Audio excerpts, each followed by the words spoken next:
I found myself being triggered by some of the questions I was preparing to discuss with you and with our guests in particular. Do you think that's an important conversation to be had to break away from the fear or the discomfort of talking about dying and what preparation should be done in relation to that? Well, I think because of my experience with my dad, no, the family's experience with our dad, where it was so sudden and it just happened, and the way it changed and affected our lives.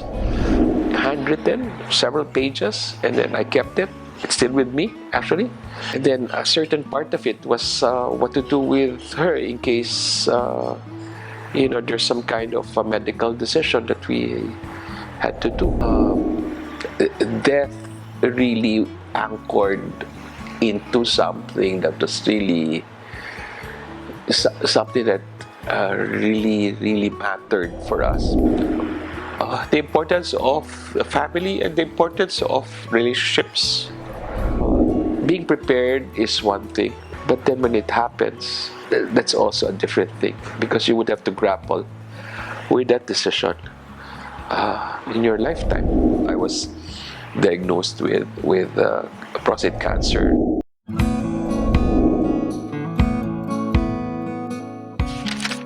Hi, this is Senior Moments with Louie Montalbo, quiet talks on matters about aging.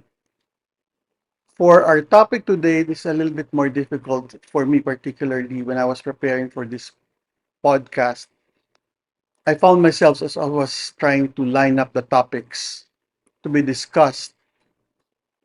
I found myself being triggered by some of the questions I was preparing to discuss with you and with our guests in particular. Many of us who enter into our senior years begin to understand that um, there are less years in front of us than the number of years that we have covered here on Earth.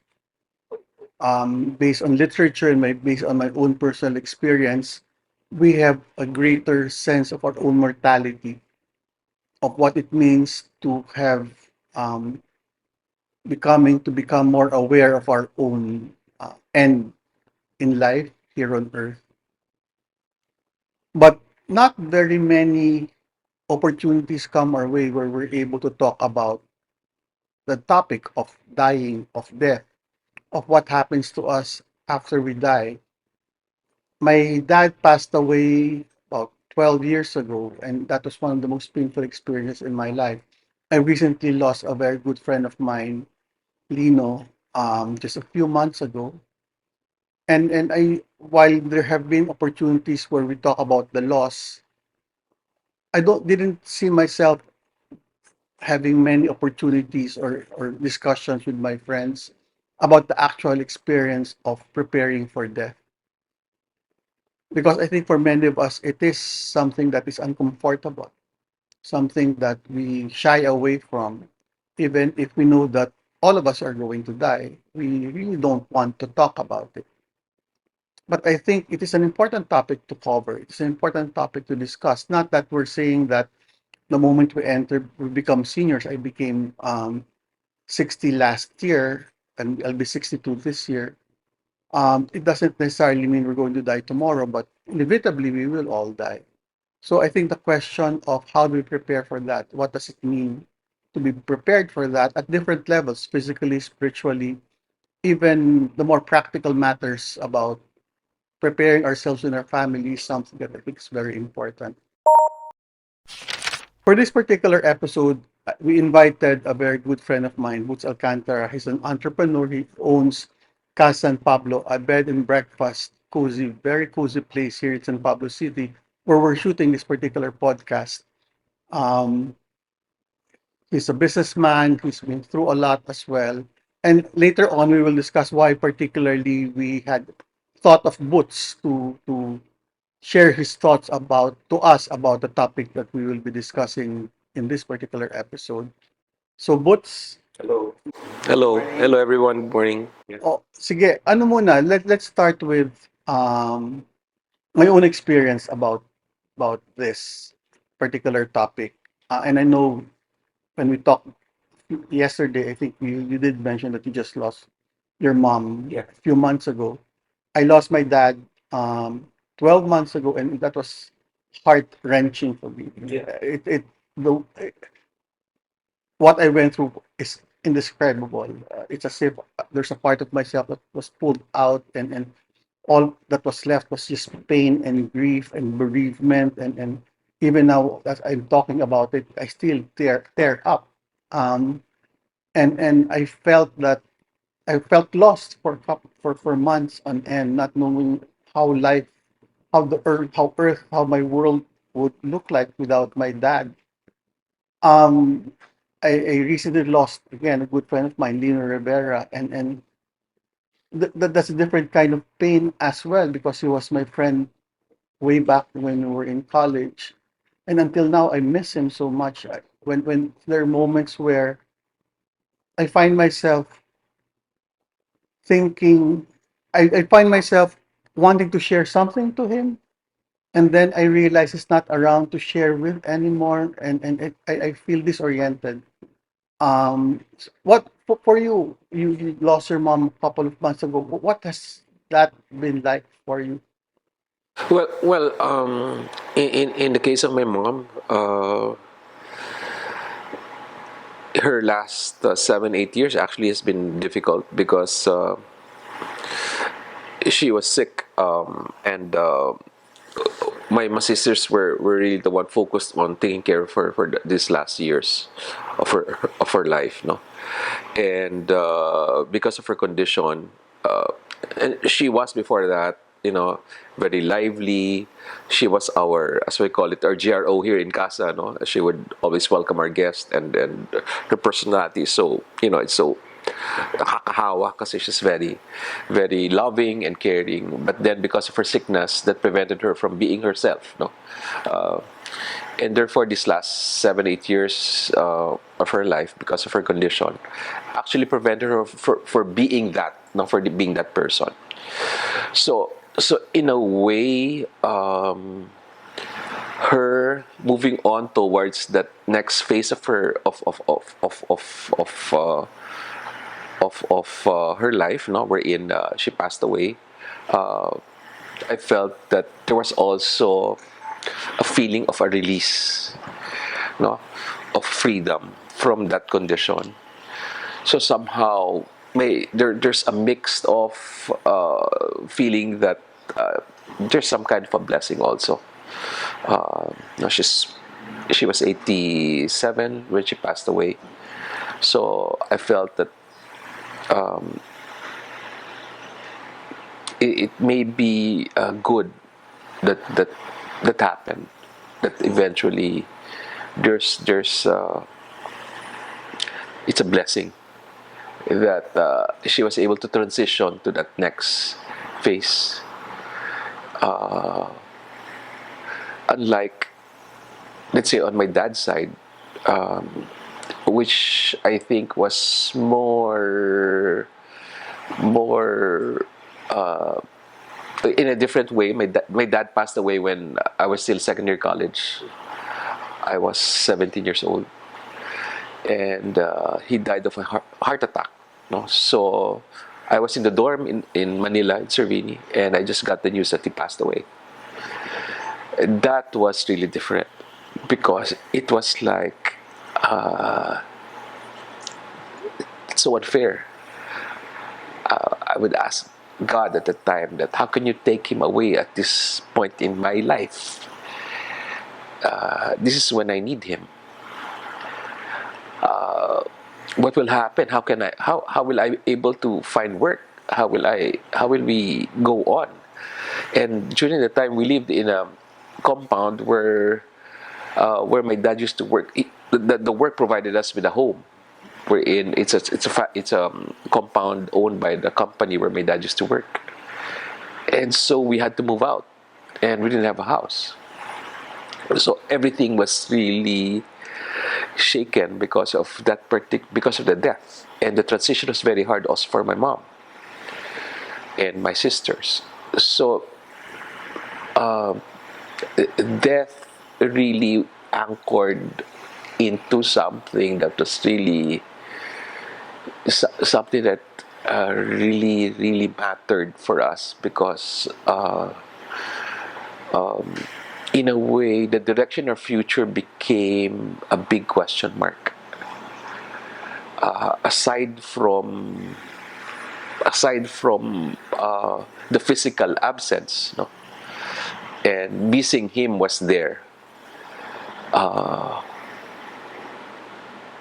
The question of what will happen to us and the way that we lived was also became open-ended, wherein before it was so neatly planned and neatly taken care of. And then the next phase was I felt so guilty. Now, how come I felt instead of really missing him and thinking about him, my concern was about myself. That I felt that I was so selfish that it only revolved around what will happen to me. And so the search started to to go on in terms of like why am I like this and the meaning of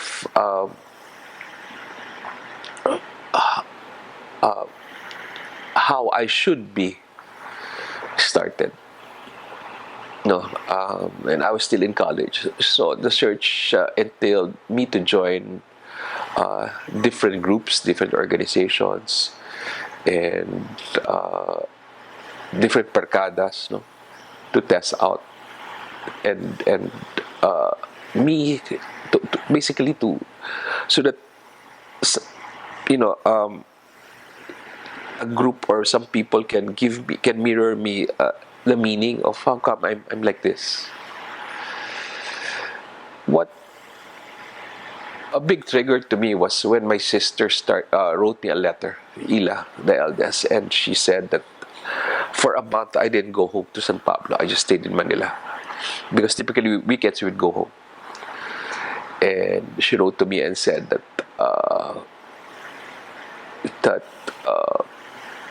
we are still a family, that we're all grieving, and I was needed, and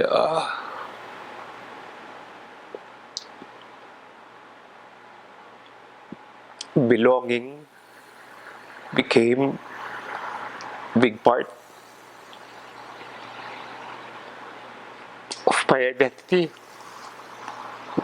be big part of uh, something bigger. Not just myself, but I'm part of a family. And because of that, uh, I started to share with my sisters and my mom, and somehow, again, the search continued, but in the context of my family. And somehow that helped me to where I am now. You know, uh, the importance of the family and the importance of relationships. I would have been lost, and if not for her reaching out. What I'm getting so nice. No, it's okay. Anytime you want to call for a break, what's really yeah.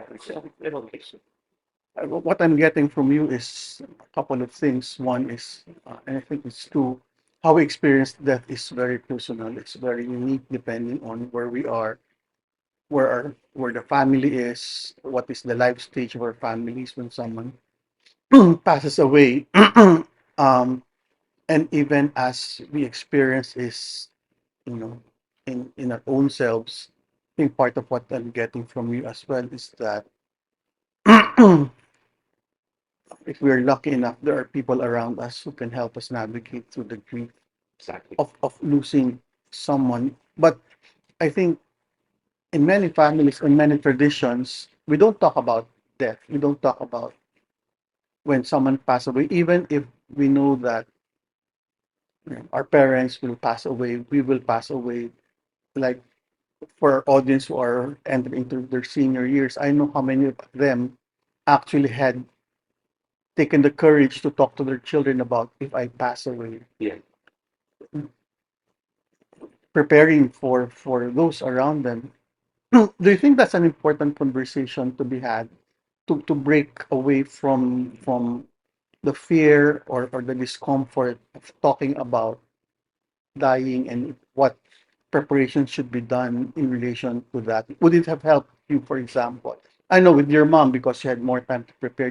Did you actually have time among your siblings and with your mom to talk about that, or you figured it out when she passed? Because right now, uh, I'm in good health. My son is only 11, but we've never talked about that. Yeah. Well, I think because of my experience with my dad, no, the family's experience with our dad, where it was so sudden, and it just happened, and the way it changed and affected our lives. I think our perspective about that is so different. No, in terms of like being prepared, then becomes something that we need to do. So after that, even my mom, um, she would tell us, the situation meaning the basic situation, financial, uh, the things that we have and the things that we need to do, and also in case that she gets sick, what we needed to do.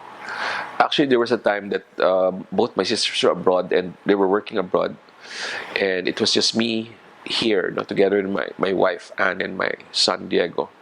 And every time we would visit her, most well, she would share her thoughts about it, and to prepare us. And as you said, I think it was a good conversation because somehow uh, she was able to share her thoughts about it, and it made it it made us, if in case we had to make decisions, it was easier for us to make decisions because we knew her stand, her perspective about it. She even wrote a letter about, because I told her, okay, you tell me all these things, but I have two sisters, and in case that there are things that I need, we had to decide. We'll be deciding as three about you. If you get sick, and and therefore she wrote a letter. So I told her, you have to make a letter and write all these things because I cannot just verbally say it to my sisters. It has to be your handwriting. Verbally you're telling them also when they call, but when situation happens, it's a lot easier for us to decide if it's written. Did she? And she did, handwritten, several pages, and then I kept it. It's still with me, actually. And then a certain part of it was what to do with her in case there's some kind of a medical decision that we had to do. But I told her, despite all these things, and just any one of among us three would have second thoughts about it, we can, we cannot, we would have to decide otherwise. I told her that, and so uh, when it happened, um, and I had to bring out the letter, my sisters were not for it, although they knew that was her perspective about the situation.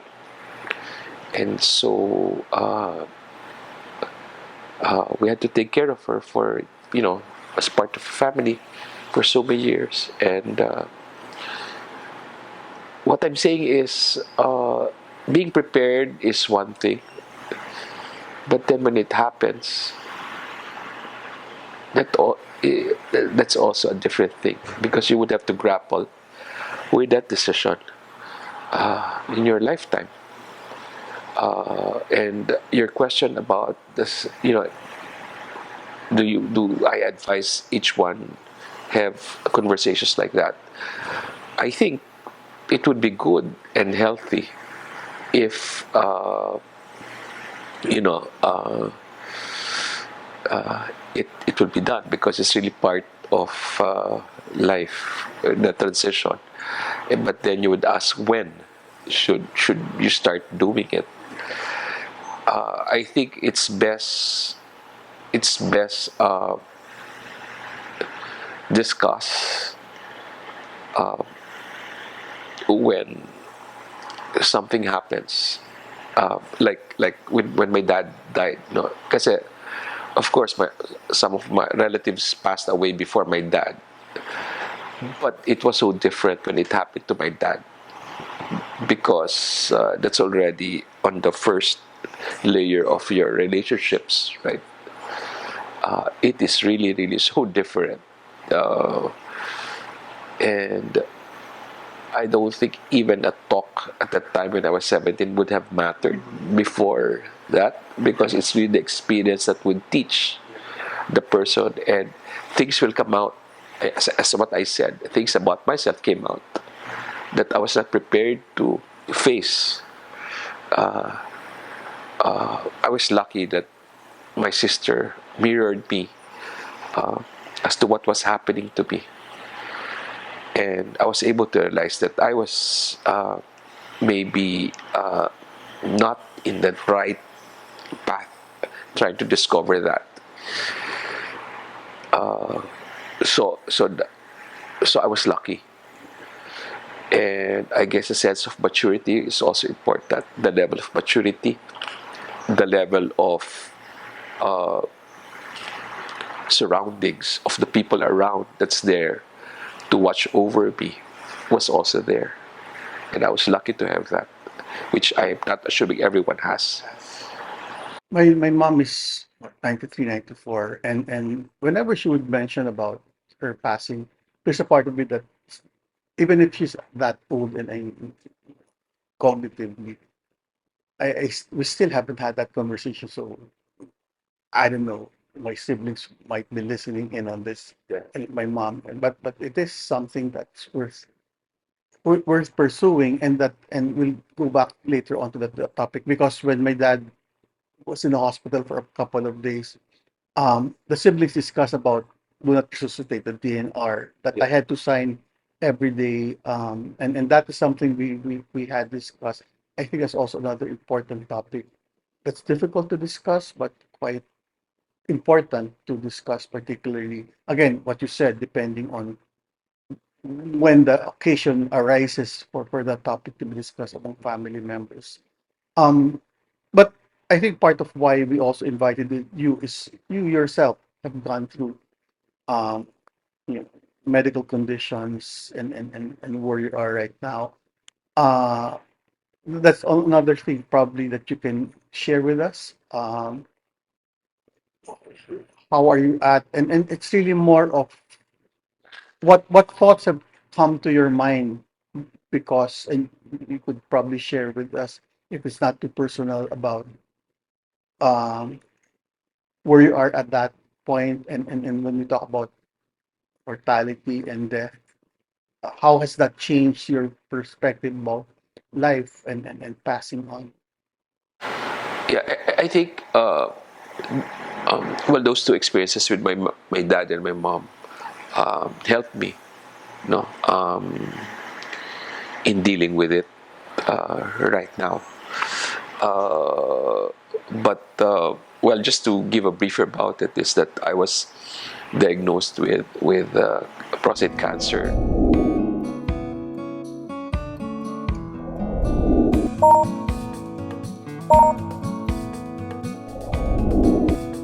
For our next episode on Senior Moments with Louie Montalbo. So I asked, "What's my timeline?" And he said, 2 to 4 years. I didn't know the right questions to ask. And I was just given this false impression that I was already well. Just said the mortality issue. It started with that in terms of dealing with the situation of being sick. And then I had to move on towards acceptance. I consider it a blessing. People and continue to do what I'm doing. Maybe not to the level that I want, or not to the level of envision my life to be in my 60s. But then again, that's what's given to me now. So I just have to grapple with that.